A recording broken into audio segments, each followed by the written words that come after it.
This Part 3 video will discuss receiving the data from a transmitter and using the data to generate commands to be sent to the robotic arm via I2C. The code in the robotic arm that receives the commands and uses them to move the robotic arm will be discussed in the next Part 4 video. This is the receiver board that I'm using, and it has two black pills, this one and this one. This one is the main black pill on I2C networks, and it can send data to different devices, and it can request data from other devices. It is using the multiplexer to send data to these three displays. It's using the multiplexer to send data. This is an I2C bus, this white and sort of orange colored. It goes to the controller, the one that controls the robot. And it also, the multiplexer has an I2C connection with this other black pill. So the main black pill, I refer to it as the parent, can request data through the multiplexer from the child black pill, which only gets data from this receiver. It gets 4 pieces of data, even though it's wired for all 8 channels.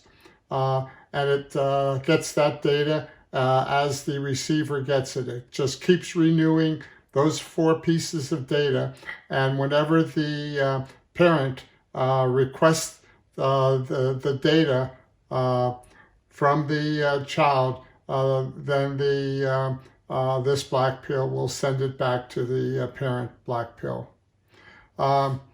There's also this black pill. The parent can take data that's accumulating and send it and write it on the SD, or it can actually read data from the SD that it's going to, you'll see later in the code that sends it to the controller of the robot.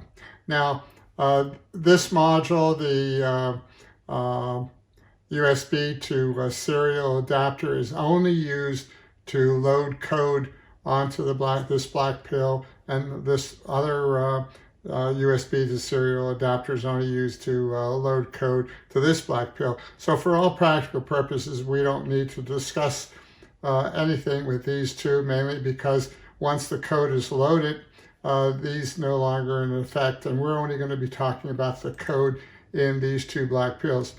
The code in this child black pill is very small, so I'm going to start with it, and then after it I will discuss the code in the parent. We're going to talk about the child black pill, this one, and this is the code on the left side of the screen. You have to include the wire.h library because that's used by the I2C.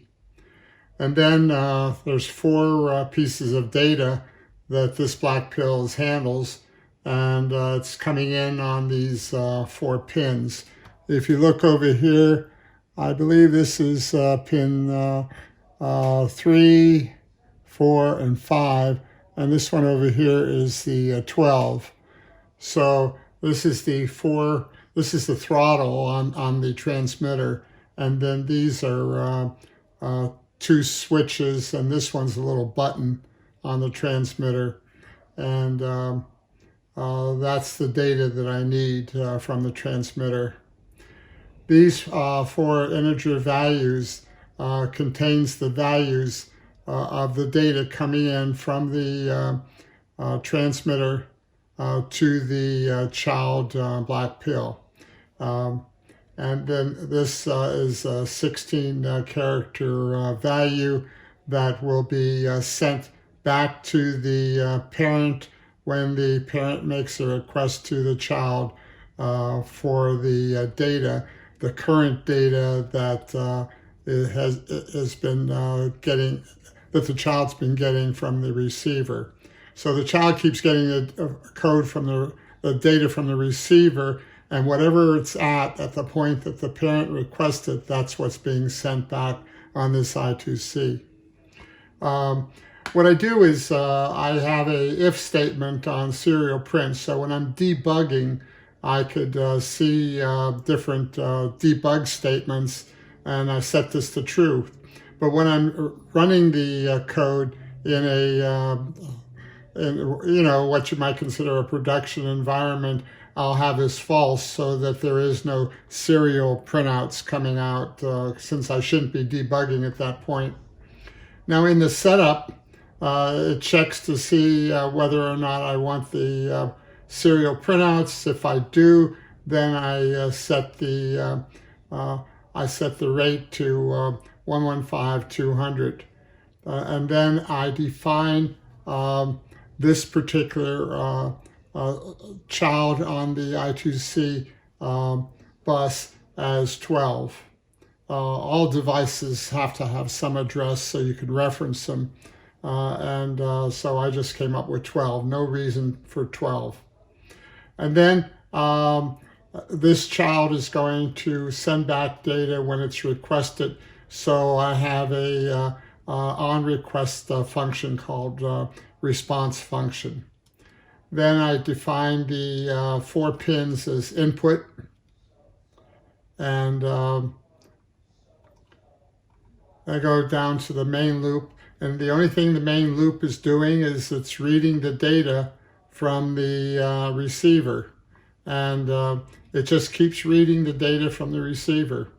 And then whenever the parent asks for the latest data, that will kick off the response function that takes the 4 values, whatever they're set at that time, and it builds a 16-character stream of characters, and then that's in value now. And then it'll check to see if I want to print out so I can see it during debug, and then it'll just simply write that value back to the parent. That's all this code does. Now, somebody could say, why didn't you just take these 4 channels and wire them right into the parent black pill? Yes, could have done that, but I was interested in seeing what it was like to have a requested black pill requesting data from another black pill, and that's mainly the reason I did it. But it's interesting to see how this type of logic can be put together. Now I want to go over the code in the parent black pill, and this is a very large program. You'll notice different people code differently, and I may not have the most clever code that you've ever seen, and there are a couple places where I could have used a subroutine instead of using the same code over and over. But that's the way I code. Okay, looking at the code in the black pill, first thing I want to do is go to the bottom of the screen where I compiled the program, and I want you to notice that the number of bytes used is 47K here. And remember that an Arduino Uno only has 32K, so this program would not fit into an Arduino Uno. And that was one of the reasons I really went to black pills, because of the large amount of storage it has available. This one, if you notice, it's 262,144 bytes, which is not the 512K system. So this is the STM32F4 and not the F411. The F411 would have more space, but we have plenty here. Also notice that the global variables is 2,976 bytes, but the Arduino Uno only has 2K, 2,000 bytes. of dynamic memory. So this program would not only not fit into it doesn't have enough memory for the global variables. So another reason why I use Black Pill. Okay, starting off at the beginning of this program, I do want to warn you that the first half of this code, it's going to go a lot slower, but the second half is going to go a lot faster because it's very easy routines at the end, but the beginning sets everything up. So I use the SPY library, and that's for the SD adapter here uses the SPY interface with these 4 wires. Of course, it also has the power over here in the ground. And then the SD library is for the support of the SD itself. The wire.h library is for the IC2, and these 2 Adafruit libraries are for the 3 displays. These are the pins that I'm using on this Black Pill to interface to this receiver here. And you'll notice that the 12, 13, 14, and 15 are right here. The 11 and, the 11 is right here, and the 8 and 9 are over here, and then the 10 is up here. I'm defining the display 1, 2, and 3 I use for these displays, just using a default of 0 here. The SCARA file has to do with the files that I'm putting on the SD card here in the adapter, and the file number has to do with which file I'm using at the time to load data or to read it. Right now I have that an if statement as 6, however it has room for 3 digits, so I could change it to actually have capability of using 999 files, but right now it's set at 6. The response variable is a string that's used for reading data, and the SD response is used for the SD data coming in. Value is used to create data going out. Value file number is used for the file number going out. The in 0, 1, 2, 3, 4, 5 are used to read the files off of the SD. Response character is used in reading. The ARM message is the message going out over the I2C over here. Counts just an internal variable. Step counts is stepper counts an internal variable. Stepper 1, 2, 3, and 4 has to do with the number of steps used for the 4 stepper motors, and is displayed over here on the on this display, which is display 2. This is display 1, 2, and this is display 3. That 3 does not have anything to do with the fact that this is stepper 3. I'll talk about that in a minute. Indexes, number of steps is the number of steps that I'm allowed to use at the point. It can go 1, 2, 5, 10, 20, or 100. In this case, it shows this display as 100. This variable here is only used to delay the amount of times we access the child, so we don't have to send the message out there every minute, or not minute, but every cycle, I guess. The value A, B, C, D, E, F, G, H, pod 1 and pod 2, the same use in the other program. They're just, they hold the values of the 8 channels that I'm using. And then the value for the throttle and the switch SE and F and I have to do with the data coming from the child. This is just a variable to hold the value for the gripper and to make sure that I'm not sending too many signals to the arm to change the gripper. The active file number is the number contained in a file on the SD file over here, and it tells me which file is active.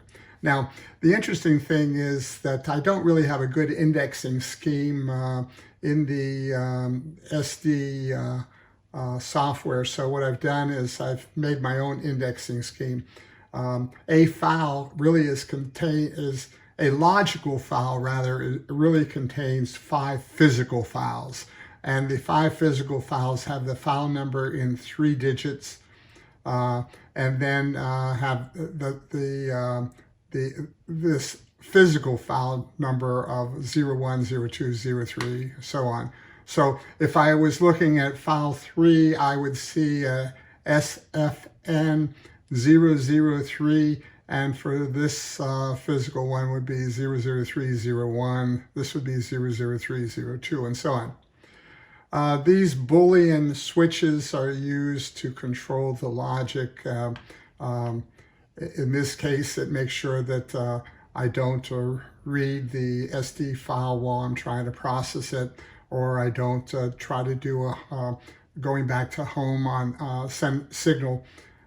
I don't send a signal to the arm to go back to home while it's going back to home. In this case, during testing, I'm printing out a lot of statements on the serial port, and if this is true, I get the statements. If this is false, I don't get any.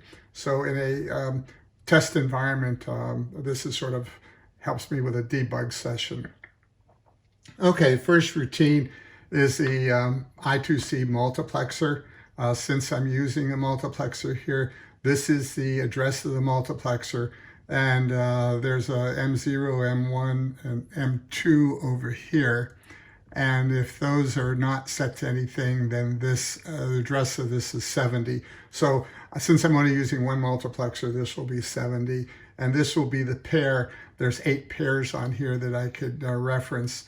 So if I was referencing this one, it would be, I think, is that, anyway, there's 8 numbers of pairs that I can reference, so I can have I2C buses off of this multiplexer coming from this I2C bus. Okay, that's the multiplexer. Now the setup routine, it set us up the I2C. It checks to see if we are going to have any serial writes, and it'll initiate the serial port. And then over here it checks checks to see if the SD has opened correctly. If it's been initialized properly, you get. Otherwise, you'll just sit here with a while 1 if it fails. Otherwise, it gives you a completed message. This is just again using the 70 on display 1, which is this one. It will initiate the display, and then this will be display 2 will be initiated, and 3 will be initiated here. The 8 pins are set up as input. The stepper count for the 4 steppers, which is listed right here, are set to 0. The number of steppers, or rather the number of steps used, in this case you see there's 100. The number of steps can be set to 1, 5, 10, 20, and 100. But it is initialized to 1. The Boolean switches are set here, and the switch that allows me to not get every time I cycle through, I don't go to the child using this indicator. At startup, I want to get the data from the transmitter, all of the data goes between 1,000 and 2,000. So if I'm seeing 0 here, I'm not really getting any data. So I wait until the receiver kicks in and starts sending data to the child. And as soon as I get data from the child, then I go on. And then since I get the data from the child, I display display 2, and it's displayed before the other 2 displays because they get set up in the loop, not the setup. Okay, then I read the SD card, and I get the file number that I'm working with. So in this case, that file number would be 3. So it reads in the 3, and it uses that. That was the last time the system was up, it was using file 3. So it just simply picks it up from the SD card and continues to use it. I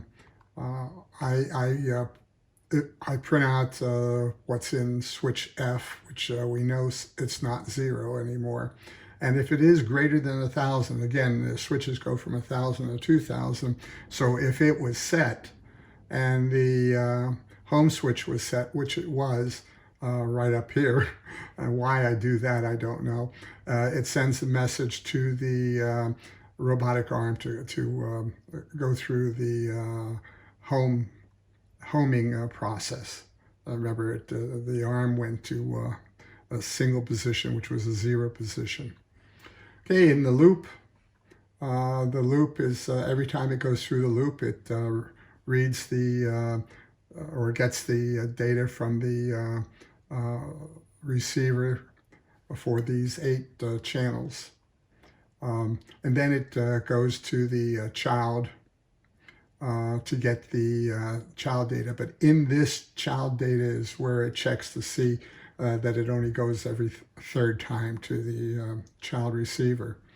And then if the switch is over 1,000, it'll set the home to true. So if you want to use the I button later on, it will allow you to do that since it's not in the home process now.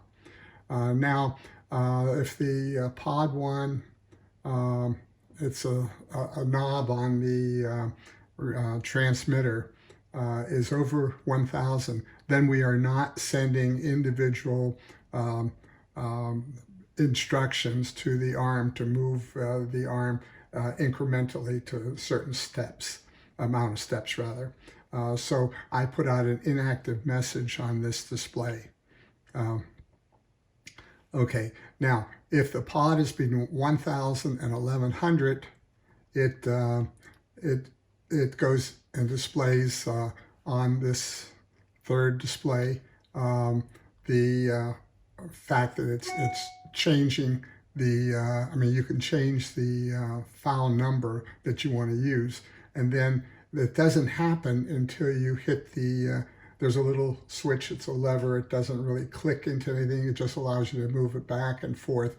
And if it's over 1,500, which means it's on, then I increment the file number, and if it's over 6, I reset it to 1. Now this can go up to 999, but right now I only need 6. So I put a little delay in there, and then I do the write of the file number back to the SD file. And I set the read to switch to false to says I could read the SD at this point or any time after. The next, when the pod is between 1,100 and 1,200, it displays the SD to send to ARM. In other words, I can read the SD and I could go through the process of sending the records on it to the to the arm, like if I was on file 4, like in part 2, you saw the demo where it took the data from the SD and went through moving the block from one place to another. Then if I'm between 1200, we'll look at these subroutines down in the code. If I was between 1200 and 1300, I write out the position of the first point.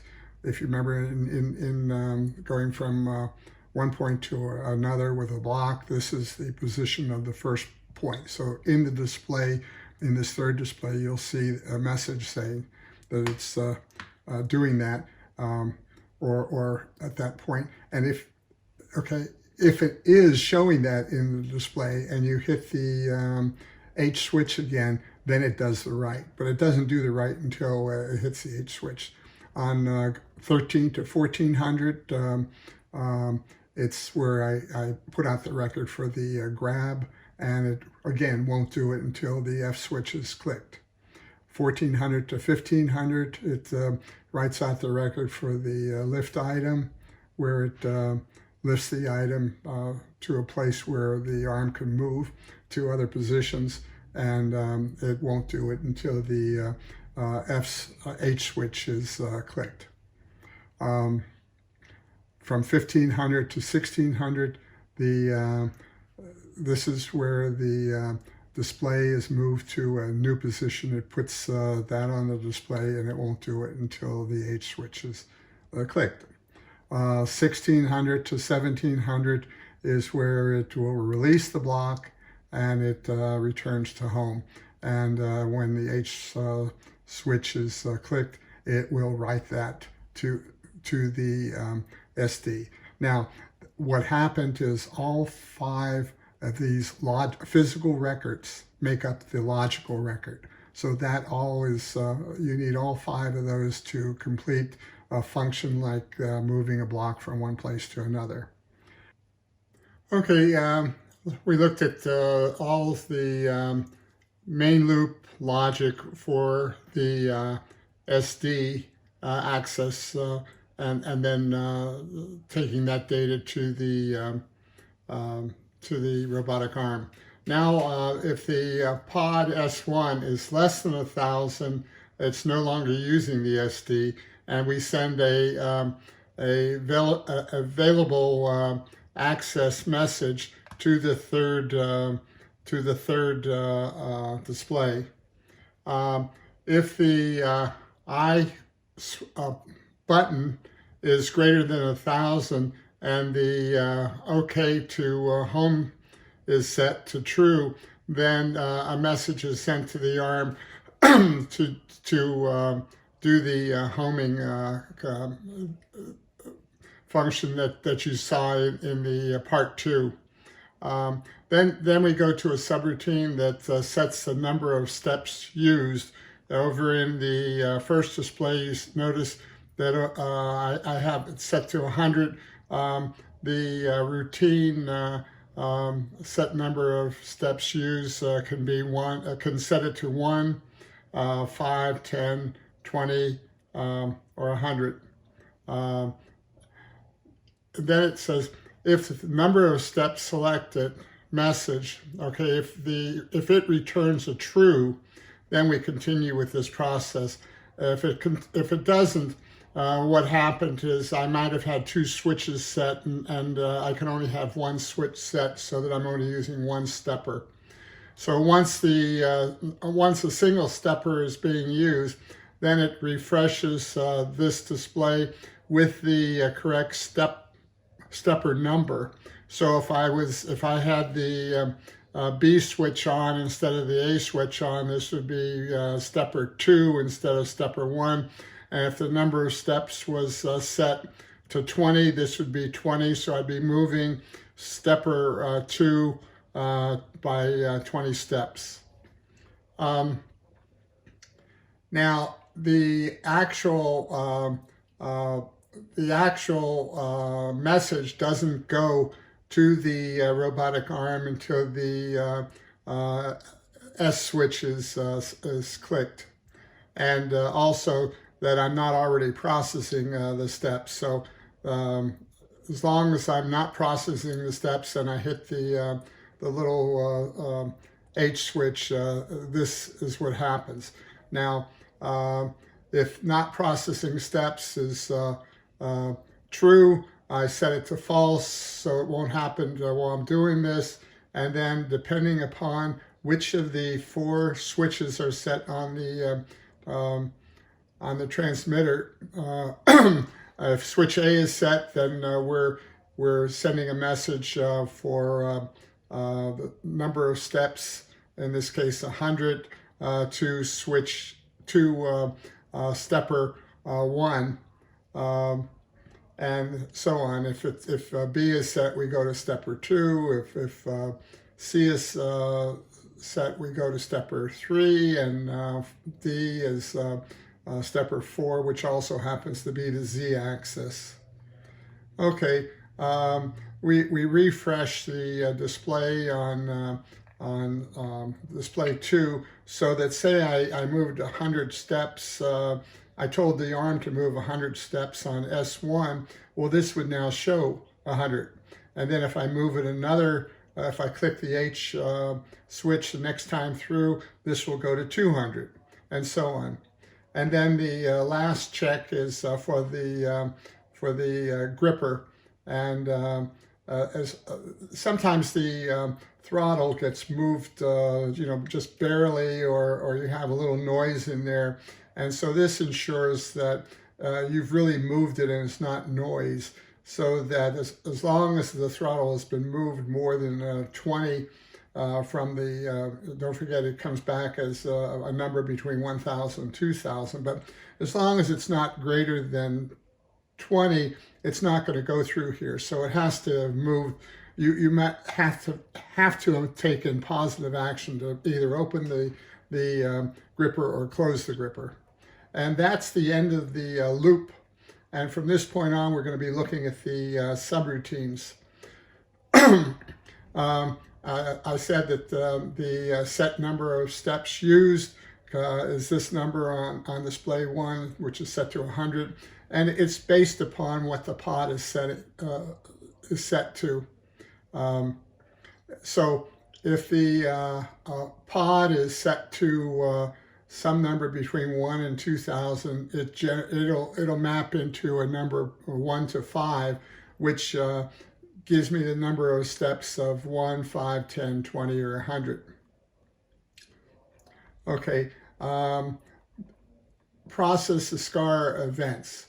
Now this is the main routine that sends data from the SD files to the robotic arm.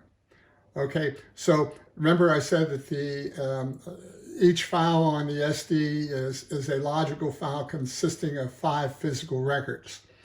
Okay, this is record 1. It shows if you remember the part 2 showed the arm moving from a home position to the very first position where it picked up the block. So I initially set the string variables to 0, and the data for the first physical record is 24 characters. It's 6 characters per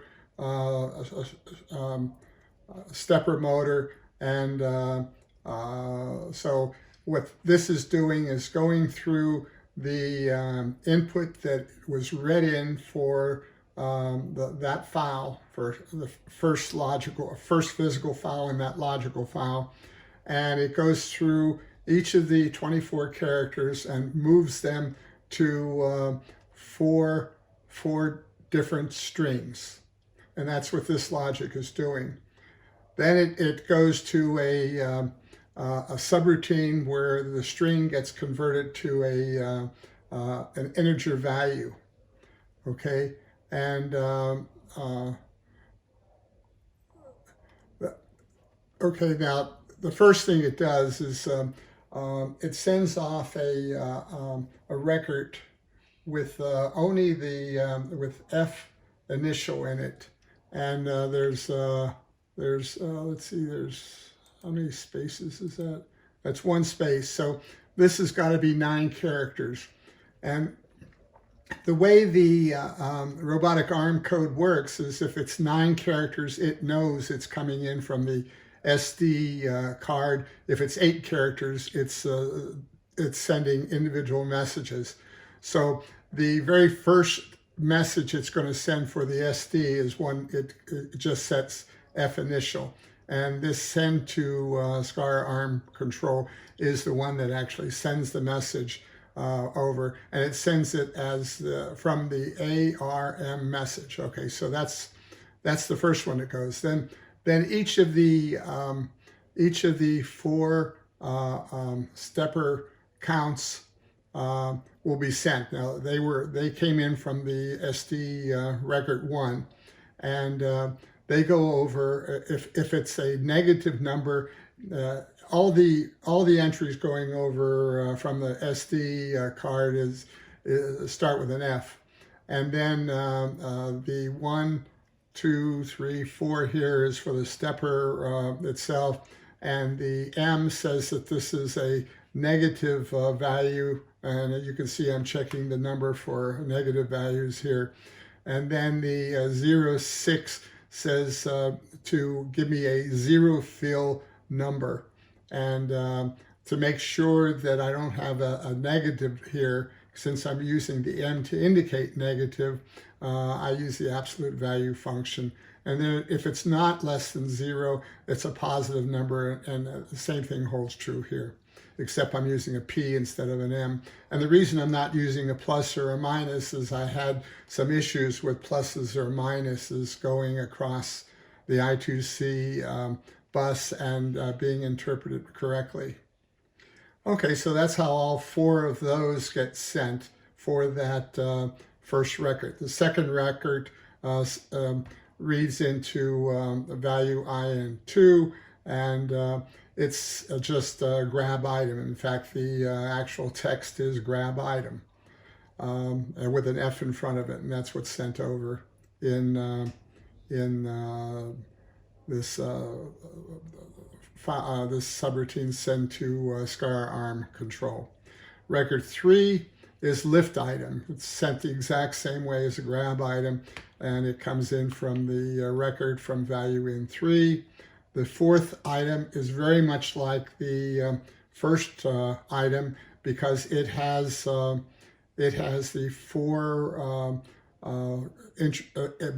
4 movement values to go to the second point. So it defines the second point. So you do the exact same logic that you did for the very first item that had 4 values. So this is the same. We're setting up the 4 strings, and then we use this routine again to take the string and convert it to integer, and then we use these 4 lines or statements, if statements, to check the number. It uses the same stepper, like stepper 1 number for the stepper 1, but when it sends the data over, it sends it over as 5, 6, 7, 8, not 1, 2, 3, 4, even though it's still using the internal numbers, because those are the same numbers that come up on this second display over here.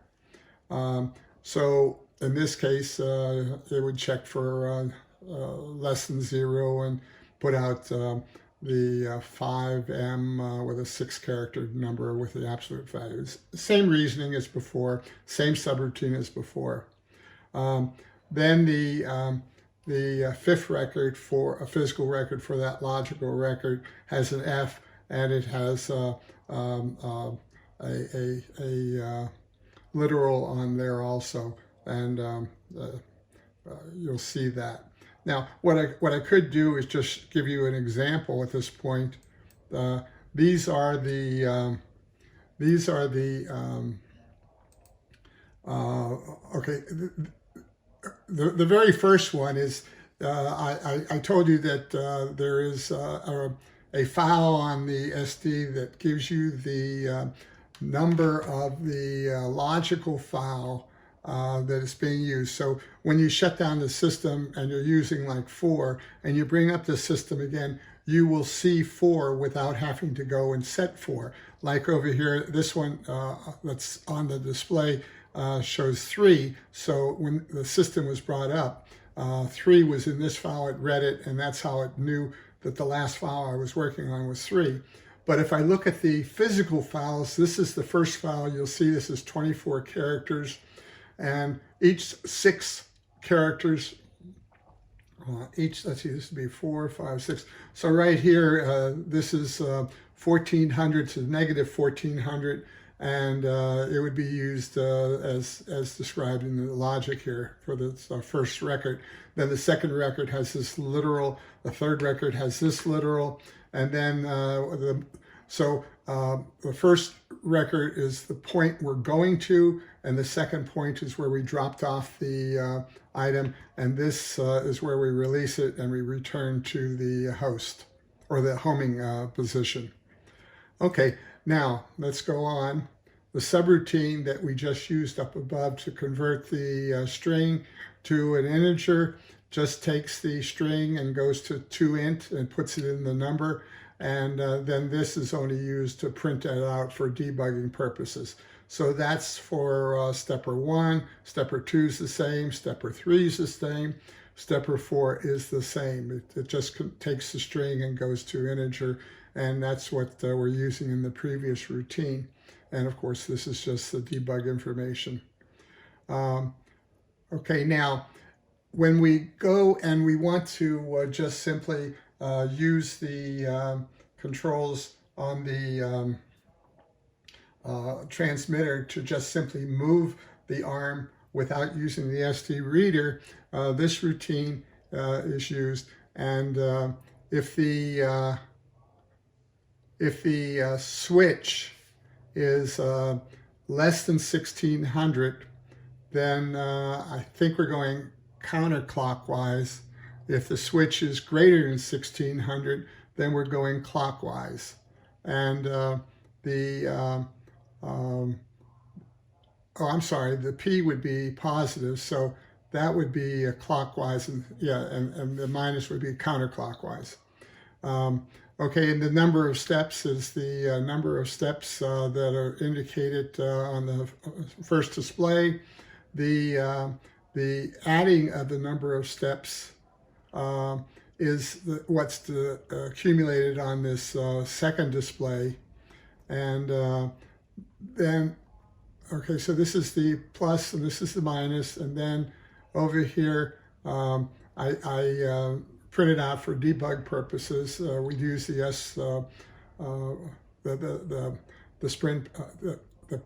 SPrintf to create the message, which is an ARM message, and we print it out if we want the debug information. Then we use the multiplexer subroutine, and then we send it to 10. Now 10 is the device address of the robotic arm. That's right. 12 was the address of the other black pill.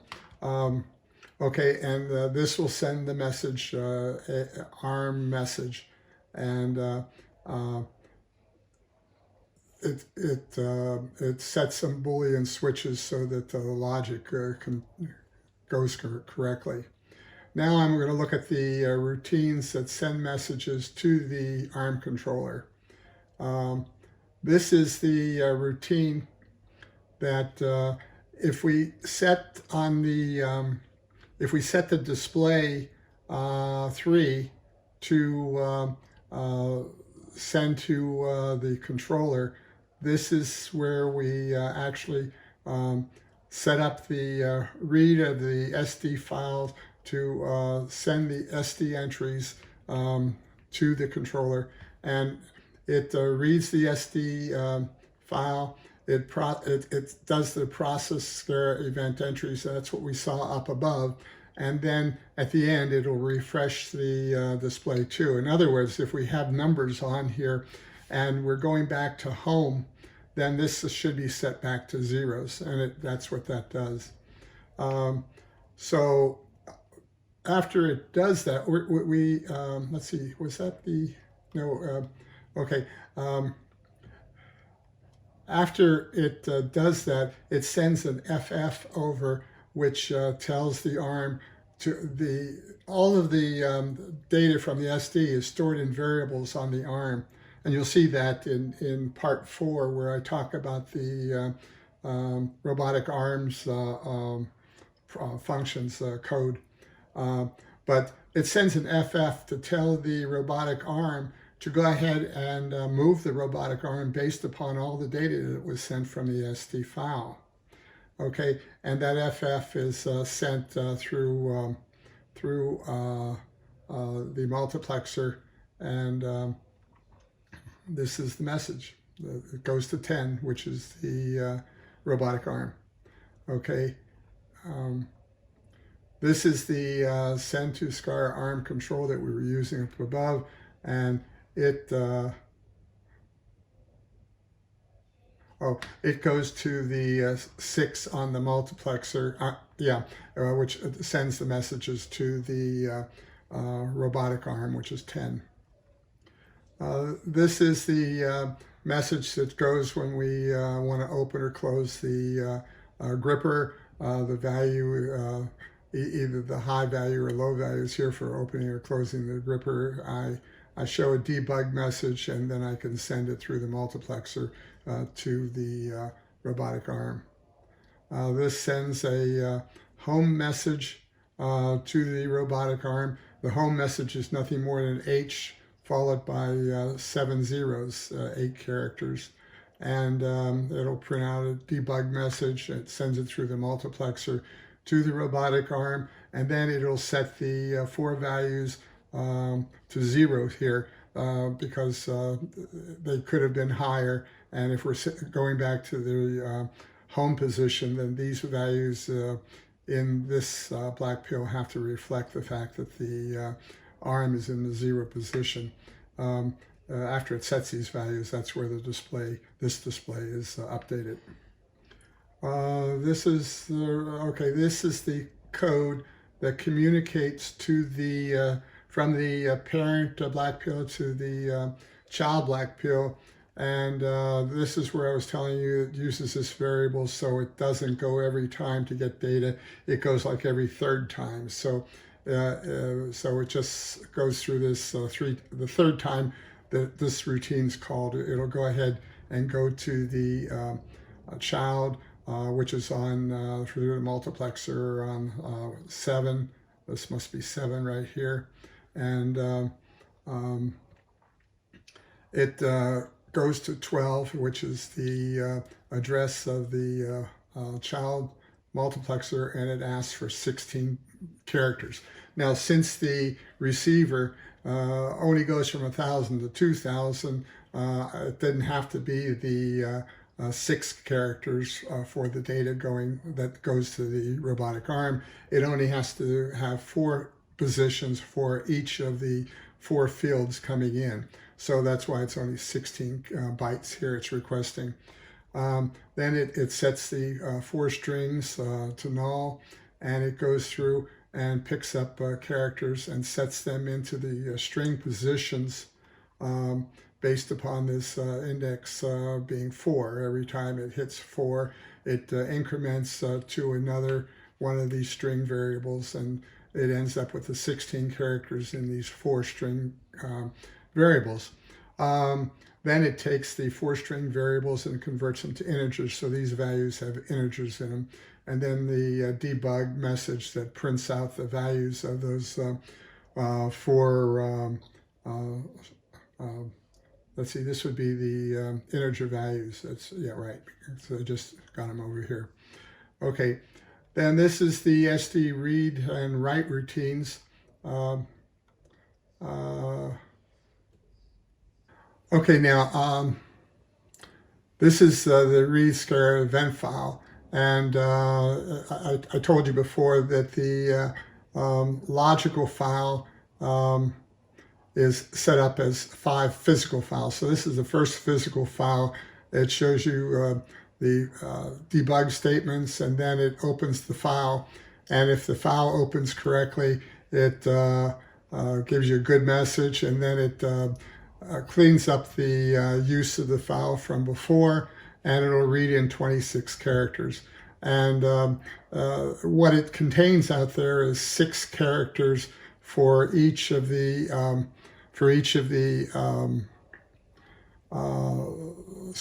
stepper motors that we recorded before, which is only 24.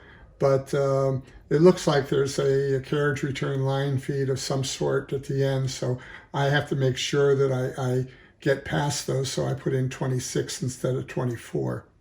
Then it closes the file, and if we had an error, then the open one wouldn't be good, and then it says an error on open. Now the second file is only an 8-character file. It is reading in the 8 characters I need, and then it's closing the file, and of course an error would be popped up here. The third file is very much like the second file, except that it's reading in another literal, and that's being put into a value in 03, an error message. File 4 is the same type of logic as file 1, because it has 26 characters of data and not 8, and it is used very much like the file 1. If file 1 was where we had in part 2, we picked up a block at a point and then we dropped it off at another point. So file 4 is the other point. Okay, or an error message. And then file 5 is just a literal again, and it's 8 characters, and it's just the code that says we're going to release the block where we dropped it and return to the home position. Okay, now we're in the read-write of the number file, the file that gave us this 3 over here in the third display, and at the very during setup, we're reading that. Oh, this is the right. Okay, well, when we change the number of the logical file that we're going to use, we call this routine with a W, and we remove the file right away, and then we open, and we are going to create a new file. So we can change the file anytime we want. Put out debug information. The active file number is the number that we get from you know, the value that we are using as we increment the number through the 6 values we have, and it'll put it into this value file number, which has a debug statement, and then it writes it to the file and closes. It also has to update the 5 physical file names for the logical file, and this is the first place I think we see that the file names on the SD file start with SFN, and then we have 3 characters. So if the file was a 3, say a 4, it would be 004, and the first file name would be 00401, 00402, so on. And then we would just print out the names for debugging. Now, if it wasn't a W, it would be an R, and then we're going to read the file instead of write the file. And in that case, we put some debug information out, and then we read 3 characters off of that file. And the data that we get is this value file number. We take that, we put it into a string, we convert it to integer. There may be more clever ways of doing this capability, but this is what I'm using. And then we set up the physical file names for this logical file, and we print them out again. Okay, write home to item. Now this is the very first file on the SD file, debug information. I can remove the file. I open a new one to write it. Oh gee, this should be, oh well, over here now. If I look at the, I have 4 stepper motors, and I'm sending 6 characters each. So I write these, I put this into a value, and okay, the debug information, this is where I print the value right here. So this is what is written to the SD file. Then it gets closed, and if this didn't have a good open right here, if this wasn't a good open, I would have a create error. Okay, the grab file is done exactly the same way.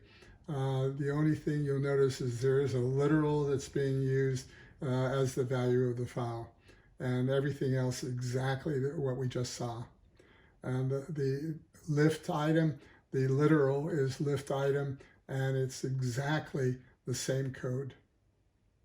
Okay, then the next position, the new position, since the number of steps for the stepper 1, 2, 3, or 4 is using the same exact variables, this is writing it out to the file would be exactly the same data, it's just the file name's different. And I think we saw that before. Okay, and that takes care of 4, and then releasing the block in the demo and returning to home. The only thing it's sent is this literal right here. So this is written to the file, and then other places it's there. Let me pull this back just a hair. Okay, that's about where it was. Okay, otherwise we write an error if we couldn't do that. Display messages, okay. Okay, this is the display, I forgot which this is. That should be following. Oh, okay. This is the display, oh yeah. This is display 1, right? So I'm looking at this display 1, and if the A switch was set, then I'm looking at the stepper 1, and I go to this routine. If the B switch was set, I go to this routine, C this one, and D this one. Now let's look at what we're really doing.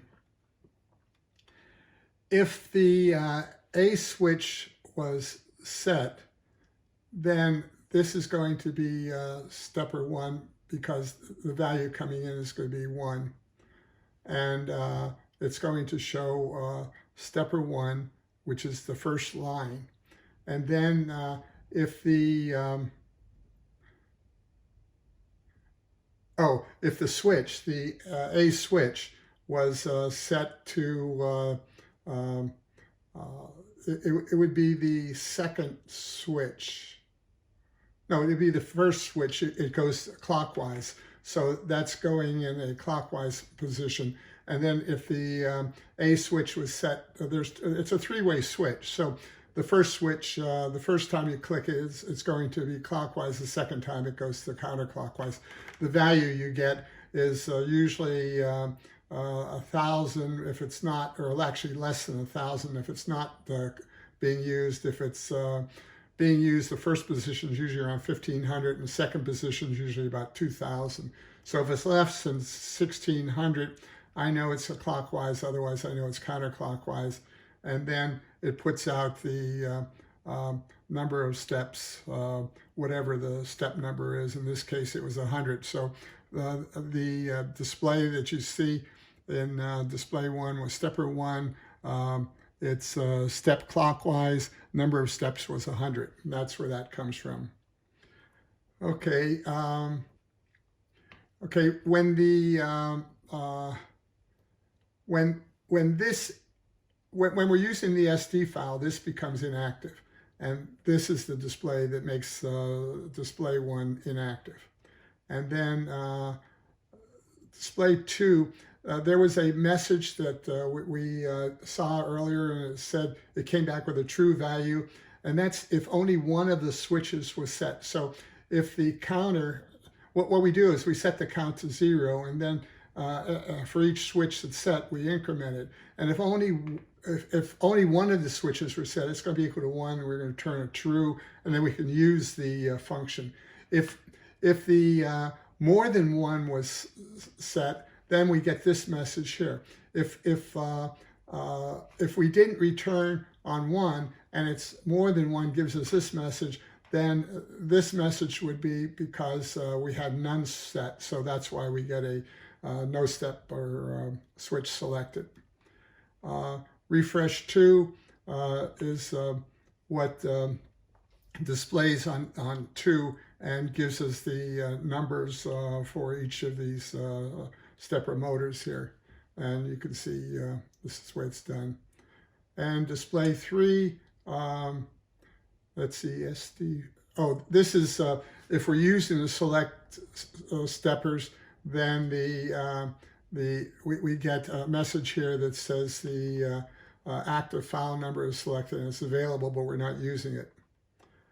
Then on stepper 3, if we change the little pod S1, you'll get to a place where you can change the file number, and you saw that up in the loop, and we just hit the H switch to increment it each time.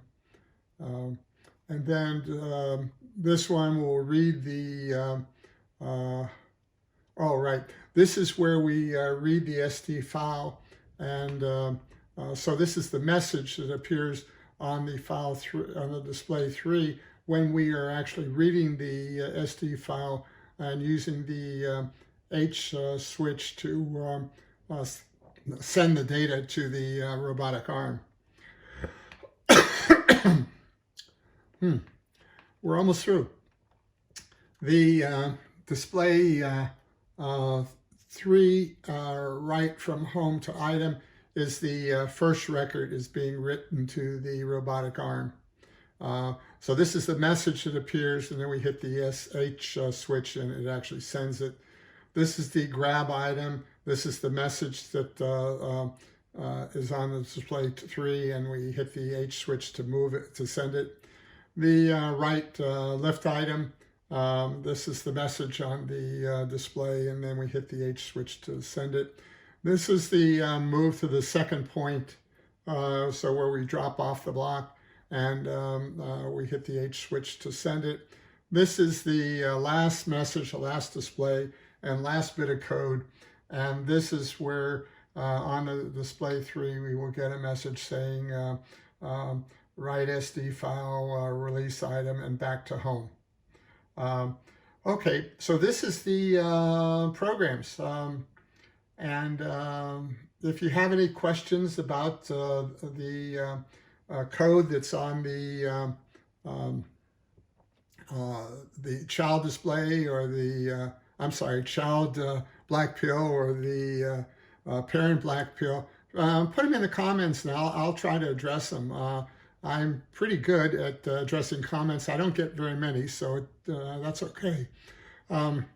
So I hope I didn't put you all to sleep, and you'll have to excuse my memory on some of the functions, but hopefully this was good enough with the part 1, part 2, and this is part 3, and then I will show you the code in the robotic arm in part 4. Thanks for watching.